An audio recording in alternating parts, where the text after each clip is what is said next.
Buenas tardes, doctora Pilman, Rosa Estrella y compañeros. Hoy mi grupo vamos a exponer sobre la protección radiológica y vamos a empezar. ¿Qué son los rayos X? Los rayos X van a ser ondas electromagnéticas que van a viajar a la velocidad de la luz.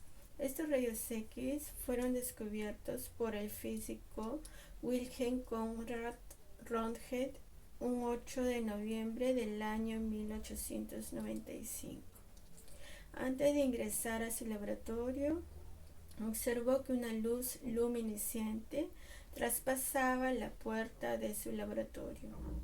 Él, asombrado por la luz tan iluminizante, de no saber de dónde salía, abrió la puerta de su laboratorio y observó que esta luz salía de los cátodos. Al parecer los había dejado prendidos. Delante de eso, dejó una mica y esa mica era luz de atravesar ese papel. Y es por eso que lo llaman rayos X. El 10 de febrero del año 1823 falleció de cáncer al recto. Vamos a hablar sobre la protección radiológica. Es la disciplina que estudia los efectos de las dosis producidas por las radiaciones ionizantes y los procedimientos para proteger a los seres vivos, el medio ambiente y de sus efectos nocivos, siendo su objetivo principal los seres humanos. Los pilares de la protección, vamos a tener tres grandes pilares. Justificación. Es la práctica que requiera el uso de radiación ionizante, deberá estar justificada. Solo se autorizará si ésta genera un beneficio positivo y que el beneficio de ser el estudio tiene que ser mejor que el daño que le pueda provocar. Optimización. Que el estudio que le estamos haciendo al paciente salga bien con relación al diagnóstico, que sea legible, que el médico tenga la información necesaria y que no nos extralimitemos ni por encima ni pasando la dosis, ni muy baja tampoco, para que la calidad de estudio se pierda. Eso es ALARA, tan bajo como sea razonablemente alcanzable o posible. Límite de dosis. La dosis de radiación recibida no debe superar los límites establecidos. En la actualidad, los límites para el trabajador son de 20 milisievert al año y 100 milisievert en 5 años. Y para el público en general es 1 milisievert al año. Medidas de protección. Tiempo. A menos tiempo de exposición, menor será la dosis de radiación. Tratar de lograr un estudio óptimo, la menor cantidad de tiempo posible a la exposición de las radiaciones ionizantes. Distancia. A medida que aumenta la distancia entre la fuente de radiación y la persona, disminuirá rápidamente la exposición a la radiación a 2 metros de distancia. Blindaje. A mayor blindaje, menos dosis. Es proteger a los trabajadores ocupacionalmente expuestos, tecnólogos médicos, técnicos y trabajadores de la salud, y a los pacientes. Son barreras de protección plomadas, paredes que tengan el grosor adecuado, cristales plomados entre la fuente de radiación en el área que se va a trabajar y en la consola, y los elementos de protección personales. Tipos de radiación. Tenemos la radiación de fuga. Es la radiación que va a salir a través de la coraza de plomo en la que está encapsulado en el tubo de rayos X y que no forma parte del haz útil. La radiación dispersa es la que rebota en el cuerpo humano y sale en muchas direcciones. Esta es la radiación que recibe el personal ocupacionalmente expuesto. médicos radiólogos, tecnólogos médicos, técnicos, trabajadores y públicos en general.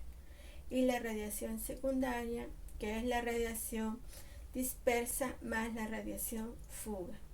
Categorías de exposición. Hay 3 tipos de exposición: exposición ocupacional, exposición médica y exposición del público. En la exposición ocupacional es la que se produce durante el desarrollo del trabajo con fuentes radiactivas artificiales o naturales incrementadas por la acción humana. Es la exposición relacionada con la práctica profesional. Cuando nos referimos a fuentes radioactivas artificiales, nos referimos a la radiación ionizante de origen humano. Incluye ondas de radio, teléfonos celulares, microondas, radiación infrarroja y luz visible. Cuando nos referimos a fuentes radioactivas naturales, nos referimos a los elementos radioactivos hechos por la naturaleza, que incluye la radiación ultravioleta, los rayos X y los rayos gamma. Como segunda exposición tenemos la exposición médica, que principalmente incluye a las personas que vienen a ser nuestros pacientes, como parte de algún diagnóstico o tratamiento. Pero la exposición médica no solo incluye a los pacientes, también incluye familiares o amigos que, sabiendo del riesgo y por voluntad propia, colaboran con algún procedimiento. Aquí también en la exposición médica se incluye a los voluntarios que forman parte de alguna investigación. Como tercera exposición vamos a tener a la exposición del público, que comprenden todas las exposiciones no incluidas en la exposición médica ni en la exposición ocupacional, y que son consecuencia de las actividades que dan lugar a las dos anteriores, así como las derivadas de las fuentes naturales que produzcan una irradiación significante. Las personas que se encuentran ocasionalmente expuestas a la radiación son, por ejemplo, el personal de limpieza, el personal de mantenimiento, el personal administrativo, entre otros. Jerarquización de la dosis. Hay dosis absorbida, luego la dosis equivalente y por último la dosis efectiva. La dosis absorbida es la energía suministrada por la radiación a la unidad de masa de tejido biológico, es decir, es la concentración de energía depositada en el tejido humano como resultado de una exposición a radiación ionizante, como son los rayos X y los rayos gamma. La dosis absorbida describe la intensidad de la energía depositada en cualquier cantidad pequeña de tejido ubicado en cualquier parte de nuestro cuerpo. La unidad de medición de la dosis absorbida es el miligray.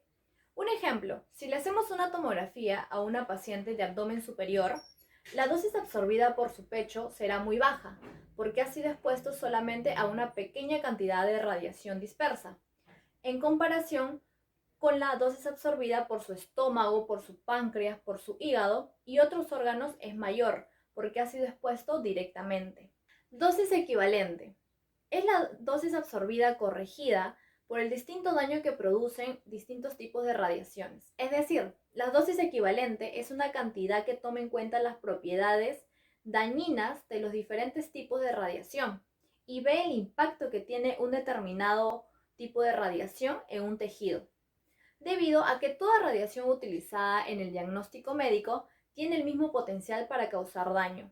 La unidad de medición de la dosis equivalente es el milisievert. Dosis efectiva es la dosis equivalente corregida por la diferente sensibilidad al daño de los distintos órganos y tejidos. La unidad de medición de la dosis efectiva es igual que la dosis equivalente, se miden en milisievert. La dosis efectiva toma en cuenta 3 factores: la dosis absorbida por todos los órganos del cuerpo, el nivel relativo de daño de la radiación y la sensibilidad de cada órgano a la radiación. La dosis efectiva es la cantidad de dosis que nos ayuda a tener en cuenta la sensibilidad, ya que las partes de nuestro cuerpo tienen diferentes tipos de sensibilidad. Por ejemplo, la cabeza es menos sensible que el pecho. La dosis efectiva se refiere al riesgo general a largo plazo de una persona debido a un procedimiento. Ahora hablaremos de los efectos biológicos. Hay 2 clases de efectos: los que ocurren con seguridad al superarse un valor determinado de la dosis recibida, que serían los efectos deterministas, y están los que tienen una probabilidad de ocurrencia al aumentar dicha dosis, que son los efectos estocásticos. El sistema de protección radiológica vigente se basa en la suposición de que por muy pequeña que sea la dosis recibida de radiación, siempre habrá algún riesgo.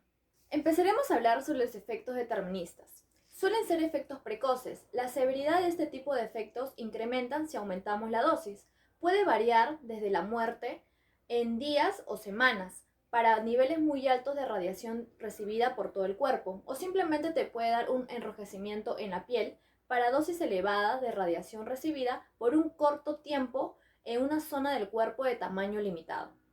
Los efectos deterministas tienen un efecto temprano, es decir, aparecen tras un corto periodo de tiempo.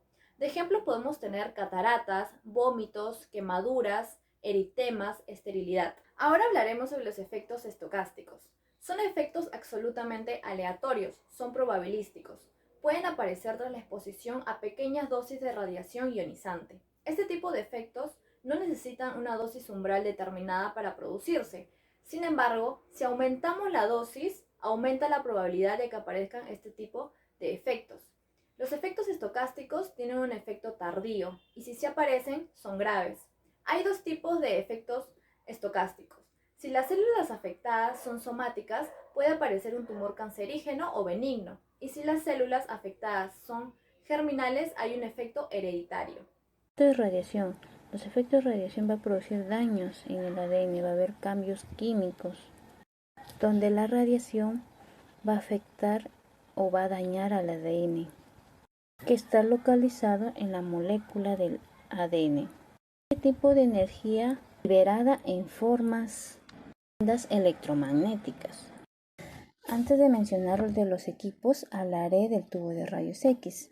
El ánodo positivo, o llamado también blanco, donde el tandeno y el molibdeno va a lograr aumentar la temperatura y va a producir calor en la cual se va a realizar en forma positiva.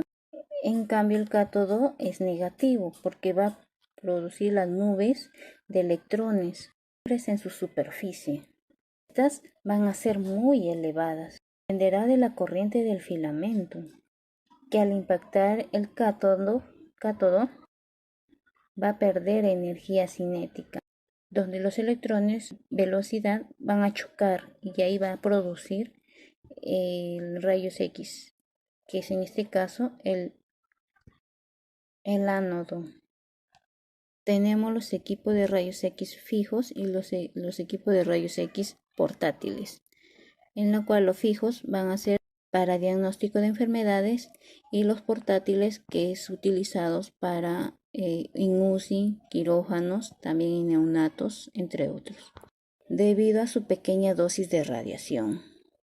El equipo de rayos X está conformado por el buquimoral, el tubo de rayos X, la consola de mando, la mesa radiológica, donde el comando va a permitir seleccionar diferentes parámetros como el miliamperaje, el kilovoltios y el tiempo. El transformador suministra el voltaje producido por los rayos X. De entrada es de 110 y de salida es de 40 a 120 kilovoltios. Y el tubo de rayos X en sus distintas direcciones ejes, eje en Y, eje en X y eje en Z. Zonas de instalación está la zona vigilada, que es una dosis superior por año. La zona controlada superior a 6 MSV por año. De permanencia a 100 MSV por 5 años consecutivos. Y la reglamentada por prescripción especial. Y el de acceso prohibido o por exposición única. Implementos de protección tenemos con mandil con collarín emplomado, con nodas emplomadas, guantes emplomadas, lentes de plomo, protector tiroidal, protector emplomado de cabeza y de extras que también son agregadas los vidrios emplomados y también las puertas emplomadas. Los errores que se cometen ya sea por distorsión o angulación vertical, horizontal, películas dobladas, imágenes cortadas de forma incorrecta, como también no cuadrar bien la placa de rayos X para una buena toma de imagen. La mala posición del paciente, llevar el orden adecuado de las placas, revelados con los datos del paciente. Conclusiones. La protección radiológica es necesaria en el área de radiología para evitar o disminuir los efectos nocivos que producen las radiaciones ionizantes a los seres vivos. Se debe cumplir con los 3 principios fundamentales para así no tener exposiciones innecesarias. Se debe crear una cultura de prevención y evitar posibles consecuencias a futuro.